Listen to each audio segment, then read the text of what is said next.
On ne supporte plus cette attente, le fait de se poser, de rentrer en soi, de réfléchir, de prendre un peu plus de temps. D'ailleurs même dans le comportement avec les enfants, nos enfants, on a tendance à les suroccuper, on se refuse à l'ennui en fait.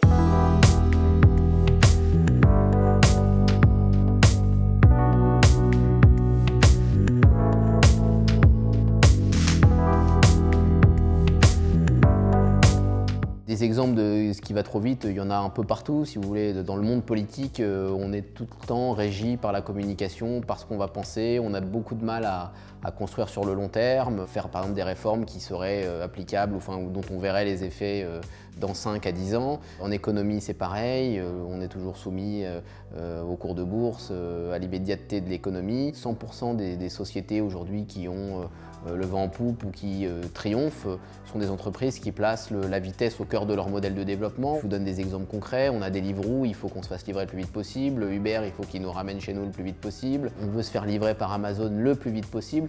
On est toujours dans cette vitesse permanente et on ne supporte plus attendre. La vitesse a toujours été une caractéristique du genre humain, qui a voulu aller toujours plus vite, le progrès technique. On a créé des inventions technologiques. Néanmoins, je date aux années 2000 à peu près, une espèce de déclic un peu plus fort avec effectivement l'avènement d'Internet qui a accéléré la vitesse, des pays émergents qui se sont développés, qui ont participé à la mondialisation de manière encore plus vigoureuse, avec aussi dans le domaine médiatique l'arrivée des chaînes d'information en continu qui ont changé beaucoup de choses dans notre rapport au réel et dans notre rapport à la vitesse et au temps.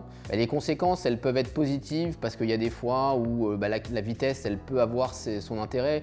Dans le domaine médical et sanitaire, c'est un miracle, c'est une prouesse. On a eu un vaccin en 1 an, ce qui dans l'histoire de l'humanité est un record. Simultanément, la vitesse, elle nous perd aussi un peu. Il n'y a pas de retour sur soi, on ne réfléchit pas assez. On est en permanence dans le culte de la performance, que ce soit dans le monde du travail, que ce soit dans la vie personnelle. Et la vitesse peut créer des burn-out, par exemple. Ça a un impact dans notre rapport aux autres. On est un peu plus dans la consommation de l'autre. On est moins dans le fait de prendre le temps, de s'asseoir, d'échanger, de discuter. On est à la fois assailli par les réseaux sociaux, avec son portable dans la main. C'est tout bête, mais par exemple, quand on vous invite à venir à une soirée ou à un dîner, vous dites « j'essaye de passer ». Vous dites pas « je viendrai sans faute ». Aujourd'hui, on est un peu dans cette consommation, on grappille un peu la relation humaine. On est moins dans le long cours, dans le long terme, dans la construction d'une relation.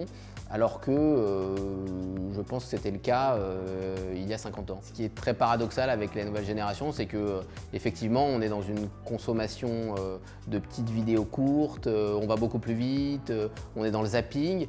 Et simultanément, j'ai quand même une sensation très profonde que c'est une génération en quête de lenteur. Et par exemple, l'engagement des jeunes générations pour l'écologie traduit ce souci du long terme et tout ça s'accompagne d'une certaine lenteur et ne pas être dans l'immédiat absolu.